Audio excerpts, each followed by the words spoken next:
And Thatch was always the it factor in the gym where you're like, dude, if you're staying with him, good luck. He could do it all. Both ways, whatever he wanted, he could mimic anything. He looked good standing up too, man. He's Looked real amazing. good. But and he made ground. the mistake of initiating the grappling.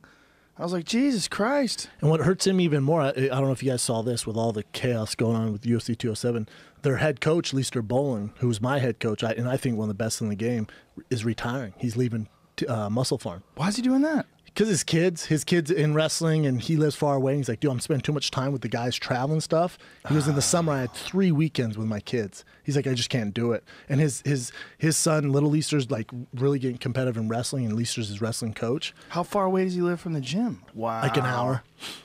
That sucks. He should move closer. What the fuck? But again, he's like, because he owns his own business. He makes crazy money. So he's just doing it. And it kind of got out of hand. He's like, dude, I'm spending too much time with the team and not enough time with my family. He's a good dude, too. One of the best. Really good guy. One of the best. Very smart, too. I'll tell you what I'd like to see, and I have no idea. I don't know if they've talked about this. I have no idea. But I'd like to see Matt Browne take kind of a leadership role with that team. Really? And move that into, like, the next phase of his career? Mm-hmm. I don't even know if he's into it, but I've seen him with the guys and with his mentality and experience. You're talking about a coach who kind of knows it all, like we were talking about with Matt Hume, who's been there. Be a good idea. I have no idea if he's even into it. Yeah, it was interesting because Dwayne was working with Matt Browne for this fight. He worked with him for a few weeks.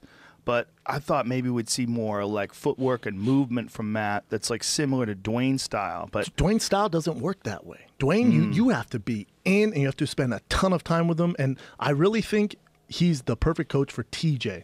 But unless you're one of those small guys with that crazy footwork, he's not a guy you can go to for 6 weeks and pick shit up on. But you know what, man? I agree with you. But do you remember when Travis Browne was first on the scene? Like when he fought Skyscraper? When and he moved like Dominic Cruz? Yes, that's what I'm saying. Because he's training at Alliance? That's what I'm saying. The entire division was like, what the fuck are we going to do? Yeah, well, what happened to him? Edmund. 100%. Is that what it is? 100%. Think about all his fights since he left there. He was a barbarian, crazy. man. I always said that he was the dark horse in the division. I was like, let me tell you something. That this guy puts it all together. He can do some shit that you rarely see from a heavyweight. He went from Alliance to Winklejohn for a while? Or yes. He was always at Alliance? He went to Alliance, then he went to Jackson's and was good there. Yeah, He fought Jackson, Overeem and those guys. Then Overeem stayed there, then he left. And then he ended up going to Edmund with Ronda. So, but same thing. I remember I forget what UFC it was. UFC one, I forget. Anyways, I fought Ben Rothwell. He was on the card fighting some scrub, and I looked at my coach and I was like, "Do you know about that guy?" And it was Leister. And he goes, "A little bit." And I went, "He's probably your next heavyweight champ. Have you seen the way he moves?" I went, "We don't want to fight him like down the road. We want to fight him soon because that guy has so much talent. He's probably the next champ." They're like, "Really?" Then we saw his fight, and everyone was like, "Jesus Christ!" I'm like, "He has footwork like Dominic Cruz, and he's a C6'7". Yeah, I talked to Brian Stan about him, and Brian was pretty adamant about it. Like after the last fight, he's like, "Where's all his footwork?" He's like, "I remember this guy having incredible footwork and movement when he was at Jackson's camp, and now he's just kind of lost all of it. And he's become this stagnant, like also doesn't look like he has the same desire anymore. Like when he knocked out Gonzaga or Josh Browne. Bingo. Yeah, Josh Barnett, brother, who just got flagged. Yeah, he got flagged, huh? What do you know what for? Steroids. Really? Hey, man, that guy, he's been flagged before, for God's sakes. And I love Josh. Shit happens. He's got caught a few times. You know, the whole Edmund, somebody put a video out, pretty funny, about everybody getting knocked out Edmund camp with a little flute like from fucking Titanic and shit, And it's fucking sad. Right before the Ronda fight, I had to pee. And while I was peeing, I said to myself, you know what, I can't call this fight, but what do I want to happen? Let this poor girl fucking win. Let her retire. Let Amanda Nunes. She would never retire if she won. Whatever. I was hoping. I didn't want to see what I just saw again. Yeah. But why do we feel that way? See, but you didn't see what you just saw again. What you saw was way worse. The Holly fight, it was her trying to get Holly, but Holly was fighting wisely. She was sliding away, cracking her with shots. It was Ronda being Ronda. She got hunted. Yes. Ronda got hunted down and destroyed by an assassin. If I hunt... Totally different kind of a fight. If I hunt him down right now, if I get up and go and say, I have 2 seconds before his head adjusts and he realizes where he is. Even Eddie, if I got on top of him in side control, as big as and fat as I am, Eddie will go, fuck, I can't breathe. But, you know, but after a while, you get it together. She didn't even get it together. Yeah, but it's all the big difference is getting hit in the head. Oh, I understand. Getting hit in the head, she probably had no idea what the fuck was going on. But it was like, but Joe, she just came from a training camp. Was her media scrum stuff like her training camp? Usually she's got little guys she's throwing around in training camp. This time I didn't see her throwing nobody around in training. She definitely had judo work. She's definitely doing a lot of work. There was some footage that was up of her hitting takedowns and stuff. Did she tell Edmund, I don't want to see nobody, I don't want to talk to nobody? Was her training reflective of her attitude towards the media and everything like this? Yeah, there's something is not fucking right here. That's what I'm saying, Joey. Joe, I love you and I appreciate the headshot, but something wasn't there. I get shot in the head. I put my hands up. I think that's fair to say, Joe. Something was not there. Something was not there. That's why I feel, in the public, I mean, guys who really, you feel brokenhearted in a way. Isn't that weird? Why do we feel broken? I feel brokenhearted. I do too. I called you up the next morning and told you were driving back from the airport. And like, I'm brokenhearted. Yeah, you were devastated. Everybody gets fired after Holly Holm.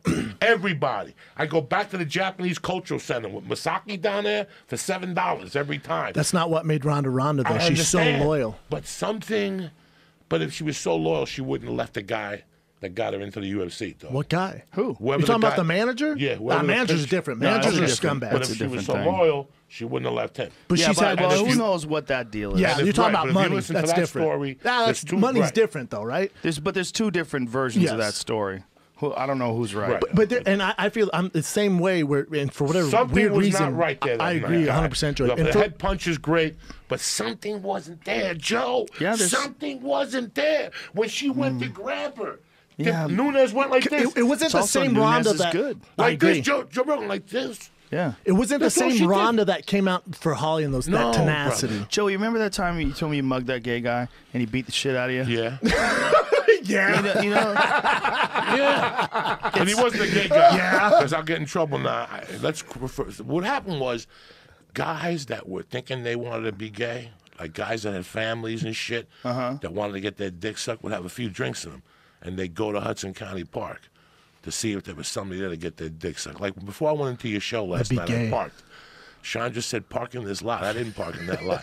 I parked in a lot that was empty, and when I was walking over there, some dude kept making weird eye contact with me. He wanted to suck dick. I don't taste down. No, he looked at you. Could have thought you were big pussy from the surprise. No. You want to suck my dick? I know that look. I know when somebody looks at me. Maybe it's a fan of his comedy. I know when somebody looks at me because they see me from the podcast. Joey's got like somebody a looks at me in his head. No, what does that look mean? No. Suck my dick. I know exactly. I know it's either he had two looks to him. Either he wanted to sell me drugs, or he wanted to suck my dick. Okay, how'd you decide that it was dick? How creepy it was. Okay. Just his appearance. I don't want to say he looked gay. Right. But just his appearance. But he looked gay. He was a male prostitute. Let's pretend he was his a male mouth was prostitute. watering. Okay. Okay, so.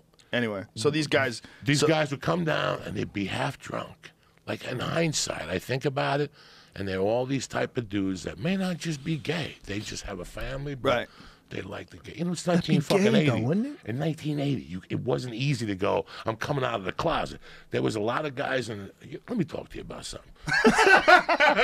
you ever been around the guy? Tell me the truth as a man. You ever been around the guy that when you get in your car and go home, you're like, you know what? For sure. I could definitely talk that dude into sucking my dick. He's dying to suck a dick. Even though he's got a hot girlfriend and a kid and they got a dog and he goes to fucking CrossFit. You could tell that maybe he could mingle on the other side. You could talk him into switching governments if he's you got had a to. Kid and a dog. I know a lot of dudes like that you look at and you go, something ain't right. This Every could guy suck out a there dick. with a kid who's walking his dog is like, fuck, am I gay? No. Do I want to suck dick? Maybe you have evil fantasies like Rob Halford and Hellbent for Leather. You know that song? Rob Halford's whole evil fantasy. But he was gay as fuck. No, I'm not saying that. I love Bob Halford. I love Rob I do Halford. too. But I'm just saying that you got another thing coming. there's a lot of fucking guys, dog, that you see, that you know. Maybe their dad's still alive and he was a Marine. You can't go What the home fuck and does that mean? You can't go home and tell your dad who was a general, I want to okay. suck dick full time. I see what you're You know what I'm saying? So I they thought you played were the saying game like for a those while. guys. If your They dad was played alive, again. he's a Bro, Marine. You want to blow guys. Joe Rogan, you're an intelligent. How many guys do you think are out there right now? We've had this discussion Millions. that are married, whatever, but every once in a while they put a feather suit on and they go dance like in anything. It's probably And more that's- than 10. And that's what we used to, we used to go down there. We were dumb kids. We figured out we could rob these dudes that were drunk. They come down to get their dick sucked. So we bait them. We got the captain of police's son, so we weren't going to go to jail. He was better looking than you. We weren't going to go to jail. We put him out there. We put like a guinea T-shirt, those wife beaters, with a little gold chain with a cross on it and shit. The ultimate cock tease. And we put him out there on That's Boulevard hilarious. East, and then we hide in the trees. And then he'd go, I'll suck your dick, and the guy would park, and then he'd walk him back. And right before I went to get that one knee, I come up with that straight right kick, John Jones to the fucking nutsack. God damn, You go Joey. down. We're in the trees. We're hiding in the trees. We fucking fly down from the trees. And we just bam, bam, bam. We take your money. We run. We're 16 guys. Nobody fucking knows what's right and what's wrong. Not that young. My mother. No. Perfect guy And to I was- rob. Who's the and guy? I The guy's was- not going to the cops. He's not going to go to the cops. And you got to remember, my crew was the third crew on. There was a crew from 64th Street. They were not only robbing you, they were taking you to your house. I had friends that were in high school that actually were setting you up. Yeah, let's suck your dick. And then they put you back in your car and go to your house and rob you. We were the light crew. We were just going down there peppering you with a few shots and running away with you. Nobody getting their dick my sucked. point about the story was there was one time where I got beat up. I went down there by myself. You went, you went, I went down there there by myself. I had the Knicks minus the 8.5, and I only won by 8. So I got caught by the hook. And I called my buddy, and I go, dog, we lost. And he goes, I'm with my girlfriend. But at the time, I was yaying it up. I'm hanging out with my buddies. We're hitting the bag. I go down there. I go down there, dog. I'm from Jersey. They ain't gonna do nothing to me. This dude lit me up. It could have been Nunes' uncle. It could have been Amanda Nunes' uncle. He punched me with so many shots. But again, He lit your ass up? lit me up. And had a rock But here's hard the- boner? But here's the funny thing that in hindsight now, I know what Joe's saying, levels of striking. I never saw striking. It was nighttime, so I didn't even see his hands. I just kept seeing lights. You ever see lights? I just kept seeing lights. When you see lights at night, that's fucked up. The motherfucker had some training. It's a funny. There's a funny thing about striking too, and this relates to what Amanda can do.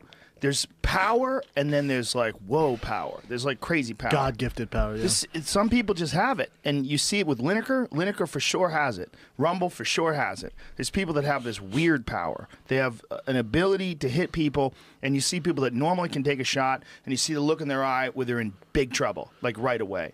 And when you get hit like that, man, you don't know where the fuck you are.